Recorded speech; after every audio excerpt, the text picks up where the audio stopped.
evening. Good evening. Good evening. Thank you. Thank you. Good evening.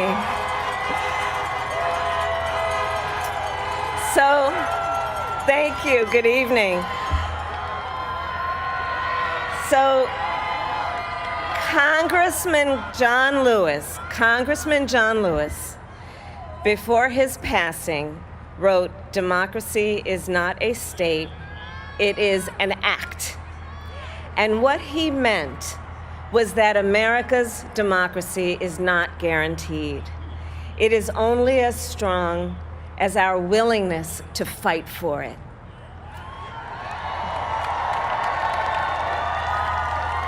To guard it and never take it for granted. And protecting our democracy takes struggle, it takes sacrifice, but there is joy in it, and there is progress, because we, the people, have the power to build a better future.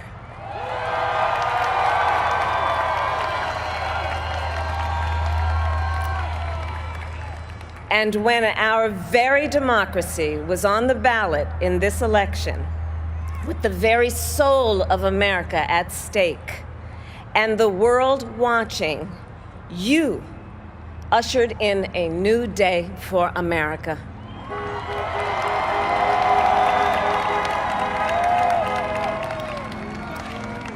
To our campaign staff and volunteers, this extraordinary team, thank you for bringing more people than ever before into the democratic process. And for making this victory possible. To the poll workers and election officials across our country who have worked tirelessly to make sure every vote is counted, our nation owes you a debt of gratitude.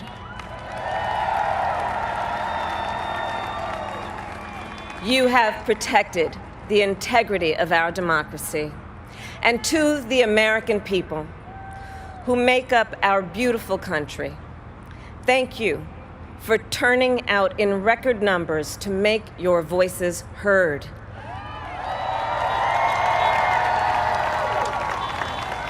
And I know times have been challenging, especially the last several months.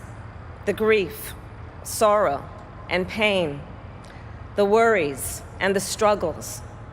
But we have also witnessed your courage, your resilience, and the generosity of your spirit.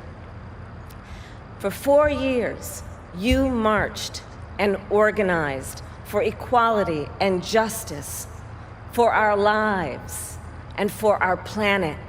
And then you voted.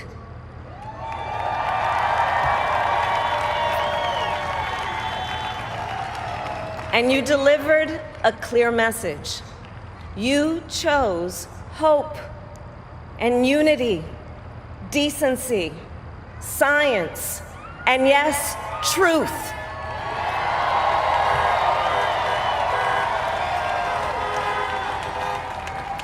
You chose Joe Biden as the next president of the United States of America.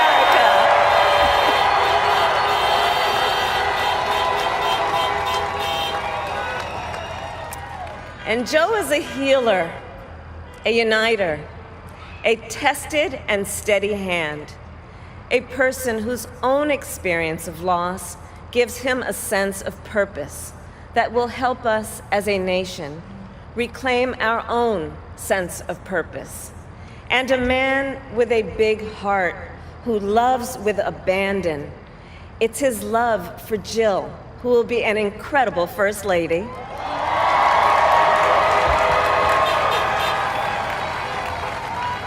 It's his love for Hunter and Ashley and his grandchildren and the entire Biden family.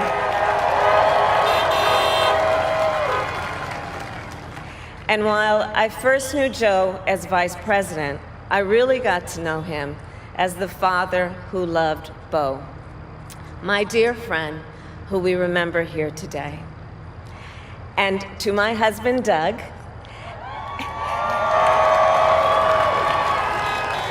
and our children, Cole and Ella, and my sister Maya, and our whole family, I love y'all more than I can ever express.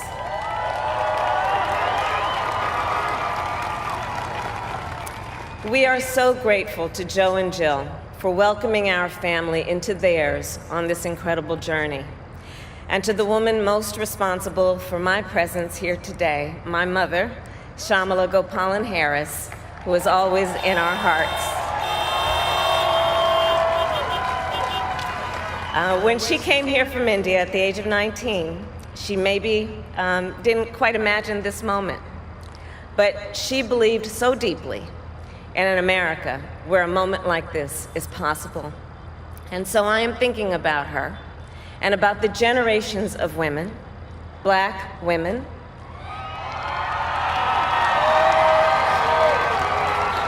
Asian, white, Latina, Native American women who throughout our nation's history have paved the way for this moment tonight. Women who fought and sacrificed so much for equality and liberty and justice for all, including the Black women who are often, too often, overlooked, but so often prove they are the backbone of our democracy.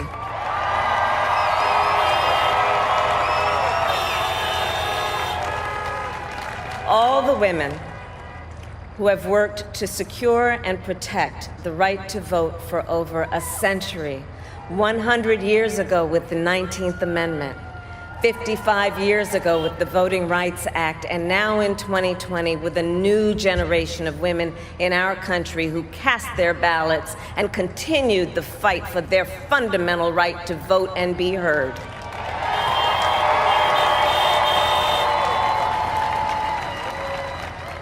Tonight I reflect on their struggle, their determination, and the strength of their vision to see what can be unburdened by what has been. And I stand on their shoulders. And what a testament it is to Joe's character that he had the audacity to break one of the most substantial barriers that exists in our country and select a woman as his vice president.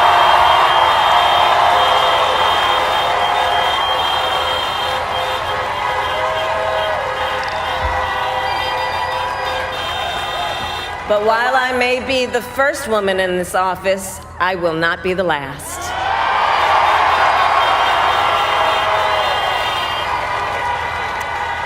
Because every little girl watching tonight sees that this is a country of possibilities. And to the children of our country, regardless of your gender, our country has sent you a clear message.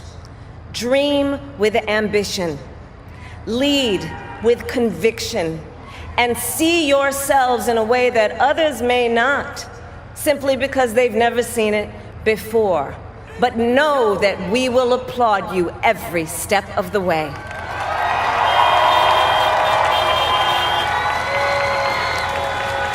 And to the American people, no matter who you voted for, I will strive to be a vice president, like Joe was to President Obama, loyal, honest, and prepared, waking up every day thinking of you and your family.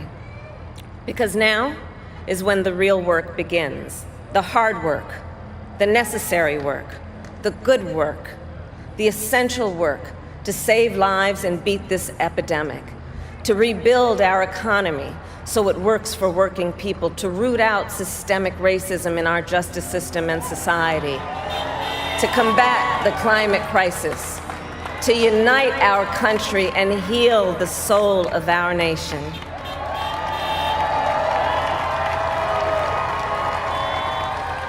And the road ahead will not be easy, but America is ready. And so are Joe and I.